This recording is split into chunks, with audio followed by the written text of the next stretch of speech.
జరగాలి. దీని మీద ఖచ్చితంగా ఒక వైట్ పేపర్ కూడా తీసుకురావాలని మనస్ఫూర్తిగా కోరుకున్నాం. ఆ ప్రయత్నంలో ఉన్నాం. అదే గౌరవ సభ్యులందరూ తెలియజేస్తున్నాం అధ్యక్షుల ద్వారా. సో 2019 నుండి 24 ఇప్పటి దాకా 15th ఫైనాన్స్ కమిషన్ సంబంధించినంత వరకు 5,251 కోట్లు గ్రామ పంచాయతీల అకౌంట్లో పడ్డాయి. అలాగే 14వ ఫైనాన్స్ కమిషన్ సంబంధించి 2,336 కోట్లు అకౌంట్లో పడ్డాయి సార్. టోటల్గా 7,587 కోట్లు పడ్డాయి. కానీ అందులో 2,285 కోట్లు కరెంటు ఛార్జీల కొరకు ఏపీ డిస్కాం వారికి ఆర్థిక శాఖ పంపించేసింది. దీనికి గౌరవ సభ్యులు అడిగారు, దీనికి ఎవరు అనుమతి తీసుకున్నారని.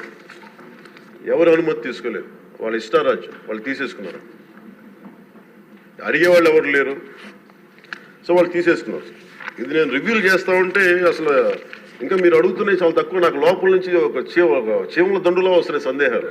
సో మా అధికారులు అలసిపోతా ఉన్నారు. సందులో మీకు జస్ట్ ఇది అందుకు నేను అడుగుతానంటే ప్రత్యేకంగా గౌరవ ముఖ్యమంత్రి గారికి కూడా నేను